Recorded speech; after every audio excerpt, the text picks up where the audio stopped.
Hindi big बॉसमध्ये दोघलेपणाचे एक नमुने सादर करताना आपल्याला दिसत आहे। एवढे कोइन्सिडन्सची तर मालिकाच लावली ह्या बिग बॉसने। काही लोकांना वाचवण्यासाठी नवनवीन पर्याय शोधून, नवनवीन मार्ग शोधून ते घरामध्ये बिग बॉसकडून अंमलात आणले जात आहेत। आता कालच दाखवण्यात आलेला नॉमिनेशन टास्कचं घ्या, वरवरून अगदी योग्य वाटणारा, ठीकठाक वाटणारा हा नॉमिनेशन टास्क, परंतु नॉमिनेटेड नावं बघितल्यानंतर शंकेची पाल मनात चुकचुकतेच।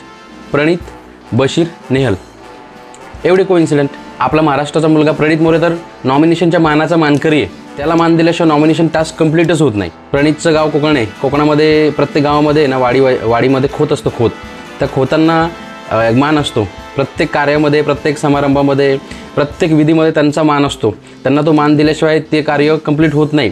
तसं या प्रणितचं झालेलं आहे। बिग बॉसच्या घरचा मानकरी एक नॉमिनेशन टास्कमध्ये प्रणित असल्याशिवाय टास्क कंप्लीटच होऊ शकत नाही। त्या नॉमिनेशन टास्कचा मानकरी आहे प्रणित, आणि आपल्या सगळ्यांची जबाबदारी आहे त्या मानकऱ्याला तिथं टिकवून ठेवणं। एवढ्या वेळात तर आहे ना देव पण पावला असता, पण बिग बॉस काही नाही पावणार, कारण बिग बॉसला खेळायचं आहे बायस, आम्हाला बचाव शो। प्रणितच्या गावाकडे राहणारं कोणी असेल तर गावदेवाच्या मंदिरात जाऊन लिंबू फिरवा जरा या बिग बॉसवरती। हा पाषाण हृदयी बिग बॉस सांगेल का की कुनिका, अमाल, शेबाज हे नॉमिनेशनमध्ये येतच कसे नाहीत? एवढा कोइन्सिडंट कसा काय की नॉमिनेशनमध्येच येत नाहीत हे लोक?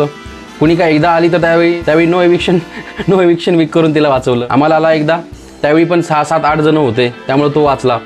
आणि आता कालच्या नॉमिनेशनमध्ये पण हे 3 जण सोडले तर अजून 5 जणांपर्यंत तर गेम पण पोचला नाही। तानिया, नीलम, मालती, मृदुल, फराना यांच्यापर्यंत गेम पोचला पण नाही। 4च नावं का नॉमिनेशनसाठी?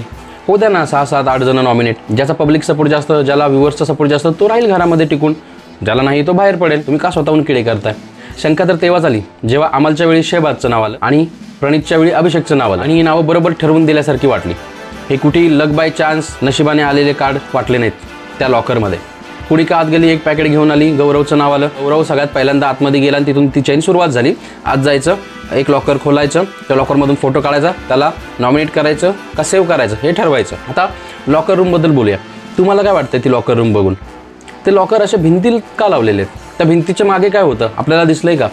त्या भिंतीच्या मागे कुणासाठी मोकळं रान ठेवलं होतं? कुणासाठी? ते मागून ते लॉकर, ही भिंत आहे आणि ही भिंत आहे आणि मागून हा लॉकर आहे, जो लॉकर मी खोलल्यानंतर हे ओपन होईल। आता लॉकर मागून तर ओपन आहे, आता मागून ह्या साईडने येऊन कोणी तिथे फोटो ठेवू शकतो, काढू शकतो, आपल्याला काय माहिती आहे?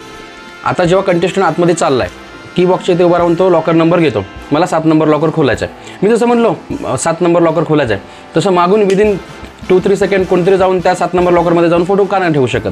असं का नाही होऊ शकत तुम्ही मला सांगा। आणि हे जर सगळे प्रश्न नको हवे असतील तर बिग बॉसच्या टीमने तो लॉकर रूम तसं न बनवता आतमधल्या साईडला लॉकर रूम का नाही बनवलं? काय इनमिन 14-15 तर नावांचं लॉकर रूम होतं, ते मोठ्या भिंतीत बनवण्याऐवजी तुम्ही रूममध्ये जर ते लॉकर रूम ठेवले असते तर प्रेक्षकांनाही कळलं असतं की सगळं काही प्रॉपरली चालू आहे, कुठल्याही प्रकारचं ह्याच्यामध्ये झोलझाल नाही। शंका आता मनामध्ये येतात प्रेक्षकांच्या, कारण हे असे लॉकर रूम सेट करण्यात आले होते की कोण त्याच्या मागून सूत्र हलवत होता कळतच नाही। मित्रांनो तुम्हाला काय वाटते कमेंट करून या मुद्द्यावरती नक्की बोला, आणि हो व्हिडिओला लाईक केल्याशिवाय पुढे जाऊ नका। अशा प्रकारे बिग बॉसला जी 4 नावं हवी होती ती नॉमिनेशनमध्ये आणण्यात आली, आणि सगळ्यात मोठा कोइन्सिडेंट मला असा वाटला की गौरवचं नाव 4th नंबरला आलं, 4थ्या नंबरला आलं। आता जेव्हा बशीर आतमध्ये गेला तेव्हा त्याच्यासाठी कोइन्सिडेंट होण्यासाठी फराना होती, मृदुल होता, कुनिका होती, अश्नूर होती, हे 4-5 जणांचं सोडून लॉकरमध्ये फोटो कोणाचा निघाला? गौरवचा। मग गौरवचा फोटो 4थ्याच नंबरला बरोबर कसा काय निघाला?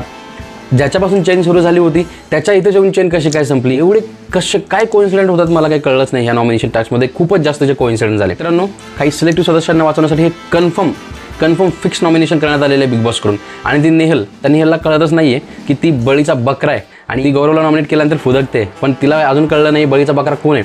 हां, पण डबल एविक्शन झालं तर भीती ही प्रणितला सुद्धा आहे, त्यामुळं खच्चून वोटिंग करा आज एकदा, आणि रात्री 12 नंतर सकाळी 10च्या इन बिटवीन एकदा, असं 2दा जेवढे मोबाईल नंबर्स आहेत त्याच्यावरून वोटिंग करा। कुणाला वोट केलं कमेंटमध्ये नक्की सांगा। भेटूया पुढच्या व्हिडिओमध्ये, तोपर्यंत धन्यवाद।